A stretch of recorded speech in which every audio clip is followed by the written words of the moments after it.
CM Yogi Adityanath ने कहा कि आतंकवादियों के पैरोकार और अपराधियों को संरक्षण देने वाले विपक्ष का सूपड़ा 10 मार्च को साफ हो जाएगा। विधानसभा चुनाव का परिणाम आने के बाद आतंकवादियों के समर्थक, अपराधियों के संरक्षक और भ्रष्टाचारी कहीं नजर नहीं आएंगे। वहीं गोरखपुर में रोड शो का समापन करते हुए योगी ने कहा कि प्रधानमंत्री नरेंद्र मोदी के मार्गदर्शन में सुरक्षा, सुशासन, विकास एवं राष्ट्रवाद के प्रति प्रतिबद्धता और ईमानदारी से किए गए कार्यों पर भी मुहर लगा दी। उन्होंने कहा कि विधानसभा चुनाव में 5 चरणों में भारतीय जनता पार्टी पूर्ण बहुमत से काफी आगे निकल चुकी है। 10 मार्च को प्रदेश में बुलडोजर वापस आ चुका होगा। उन्होंने समाजवादी पार्टी की तरफ से भगवा रंग पर किए गए कटाक्ष पर जवाब देते हुए कहा कि भगवा रंग भारतीयता का प्रतीक है, ऊर्जा का प्रतीक है।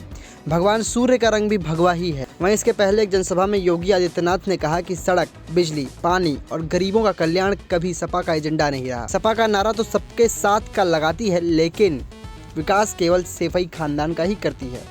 जिसकी नीयत में खोट हो उससे विकास की उम्मीद करना बेईमानी है। मुख्यमंत्री रविवार को कैंपियरगंज में बीजेपी प्रत्याशी फतेह बहादुर सिंह के समर्थन में सभा का संबोधन कर रहे थे।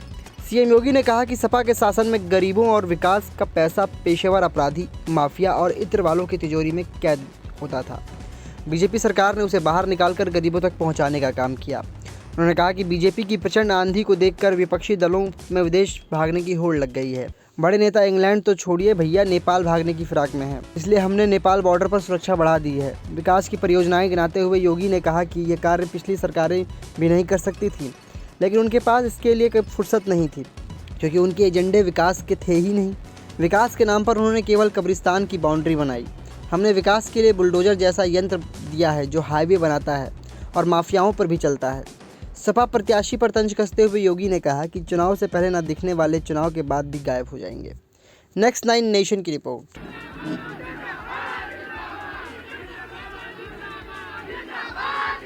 भारतीय जनता पार्टी के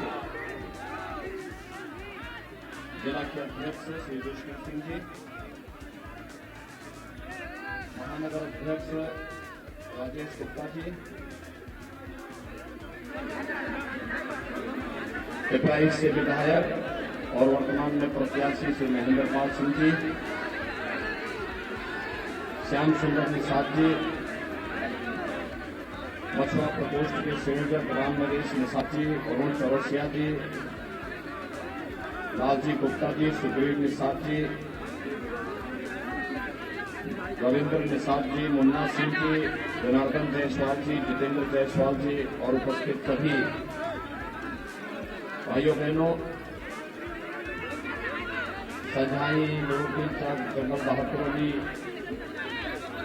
रामपुर चौक, इन सभी गांवों का समग्र विकास हो।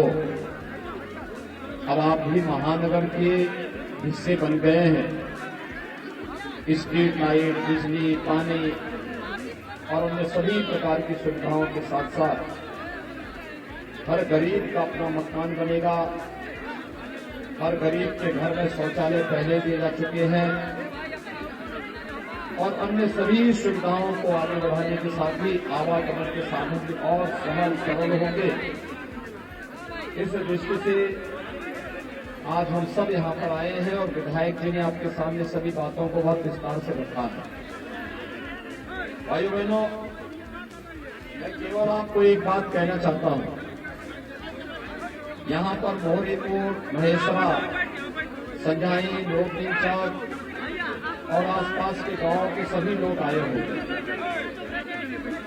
आपने 2012 के पहले, 2012 से 17 के बाद और 17 के से अब तक इन 3 सरकारों की कार्य पद्धति को देखा है। एक तरफ भारतीय जनता पार्टी आप सबको सुरक्षा, विकास और शासन की योजना से जोड़ने वाली पार्टी, और दूसरी तरफ वे लोग हैं जो गरीबों का अन्न हड़प जाते थे, नौजवानों के जीवन के साथ खिलवाड़ करते थे और विकास की योजना में डकैती डालते थे। आप मुझे एक बात बताइए, संझाई, लोहरदीन चौक, मोहरीपुर, महेशरा के लोग मुझे एक बात बताओ, क्या 2017 के पहले आपको बिजली मिलती थी? दोनों आपका कर में बताओ, बिजली मिलती थी? आज मिल रही है, कोई दिक्कत तो नहीं है? गरीबों के घर में शौचालय बनना चाहिए ना। सामुदायिक केंद्र बनने चाहिए कि नहीं बनने चाहिए? नौजवानों को रोजगार और नौकरी मिलनी चाहिए ना? सुरक्षा की गारंटी होनी चाहिए ना? पर्व और त्योहार शांतिपूर्ण तरीके से मनाए जाने चाहिए ना? इस कार्य को कौन करेगा? कौन करेगा? भारतीय जनता पार्टी करेगी। प्रधानमंत्री मोदी जी के नेतृत्व में योगी जी इस कार्य को करेंगे और तभी कर पाएंगे जब यहाँ पर 5 विधायक होंगे 28 से। यहाँ पे तो कुछ गोरखपुर शहर से भी लोग आए हैं। गोरखपुर शहर से भी लोग आए कि नहीं आए हैं? तो जो लोग गोरखपुर शहर से आए हैं, कमल के निशान पर ये लोग मुझे भी वोट दे देंगे, ठीक है ना? देखिए, विकास और गरीब कल्याणकारी योजनाओं से भला होने वाला है। हम लोगों ने जो कहा सो करके दिखाया। देखिए, अयोध्या में राम मंदिर का निर्माण हो रहा कि नहीं हो रहा है? खुश हैं? क्या ये काम सपा बसपा के लोग करा पाते? कांग्रेस के लोग करा पाते? देखो, हमारी पूरी पीढ़ी का उद्धार हो गया है कि हम लोगों के रहते भगवान राम का भव्य मंदिर का निर्माण हो रहा है ना? ये तो 500 वर्षों से मामला लटका हुआ था।